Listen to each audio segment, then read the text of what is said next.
Hello, my name is Leah, and I will be going over the 7-Eleven case study with you all today. I do want to first go ahead and apologize that I don't have like a PowerPoint or anything. I've been at a lot of trainings this week for my new job, so I've been a little bit of everywhere, but I'm sure by next week I will have a PowerPoint for you all for this. So first off, I just want to say this case study was really interesting to me. I've never personally been in a 7-Eleven, but I have definitely seen all the taste testing videos of it, especially in Japan area, that people put on like TikTok, Instagram, social media, all of the things, which has always been really interesting to me. It's very similar to Buc-ee's, my personal opinion, just for US perspective. But I will just go over the three main questions and just my opinion on it all. So I would say some of the major investments that they looked at for supply chain drivers would be analyzing information, definitely. If you read the case study, it's basically talking about at some point where they changed like 70% of the products they were putting out.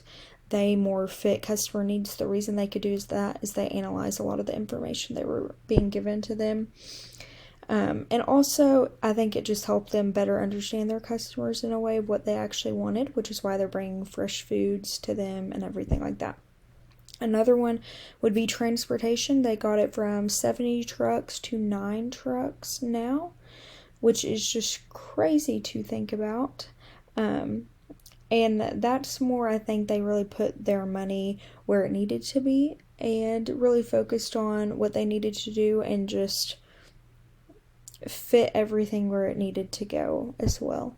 And then lastly, I would say they really focus on facilities and distribution is a huge one, because basically one distribution center is servicing like 50 to 60 stores, which is crazy to me, but I do have to remind myself that they are small storefronts, which makes much more sense, not huge like Buc-ee's.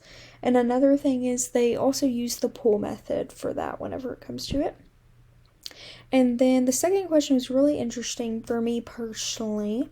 So I thought of 3 companies or businesses that I think use or focus on a supply chain tactic in order to help them. They focus on a specific driver to help their competitive strategy. Also, I have a paper written down of like main things that I wanted to go over. So if you notice me looking over, that's why.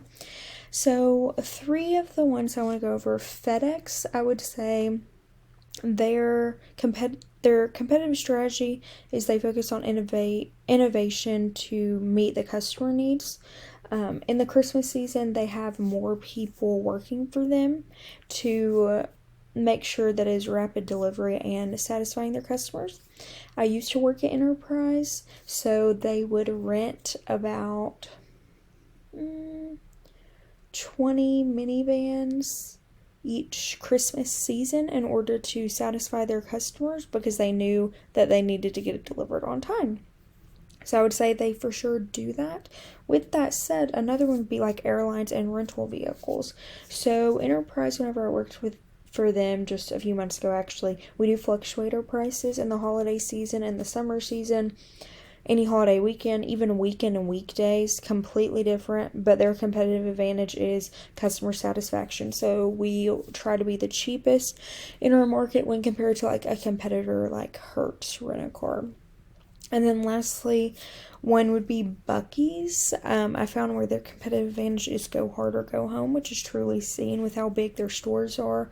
And also, they use price fluctuation to keep customers and satisfy all of their customers in a way. Because whenever you're traveling, that's where you like to stop. Not everybody wants to pay a whole bunch of money for what they're going to get. And then lastly, I would say how maybe they could find success with it in the US like they have Japan. I don't know if it would be feasible for everywhere in the world. Like, I'm from somewhere that doesn't even have 5,000 people. I don't know if that would be realistic.